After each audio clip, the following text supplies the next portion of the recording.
ఈరోజు పచ్చని వాతావరణం, ఆదివాసీ ప్రకృతి ఒడిలో జీవిస్తున్నాం మేము.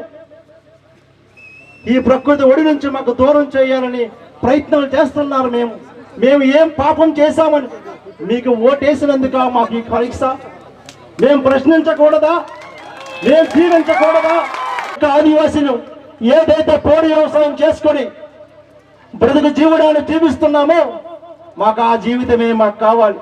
మాకు ఆ పోడి వ్యవసాయమే కావాలి, ఆ ప్రకృతే కావాలి. మీ పవర్ ప్లాంట్లు మాకొద్దు, మీ ఉద్యోగాలు మాకొద్దు. మేమేదైతే తరతరాల నుంచి యుగ యుగాల నుంచి పోడి వ్యవసాయం చేసుకుని రాయలు కొట్టి రప్పలు కొట్టి కొండ మీద పంటలు బంగారం పంటలు పండిస్తున్నామో ఆ పంటే మాకు బంగారం. కానీ మీ పవర్ ప్లాంట్ మాకు వద్దని కూడా ఈ సందర్భంగా ఈ ప్రభుత్వానికి తెలియజేస్తా ఉన్నాం. కానీ ఎట్టి పరిస్థితుల్లో కానీ ఈ పవర్ ప్లాంట్ తీసుకురావాలని ఉద్దేశం ప్రయత్నం చేస్తే ఆ పవర్ ప్లాంట్ ఆపుతామంటే నా ప్రాణం కూడా ఇక్కడ ఇవ్వడానికి నేను సిద్ధంగా ఉన్నాను కూడా సందర్భంగా తెలియజేస్తా ఉన్నాను.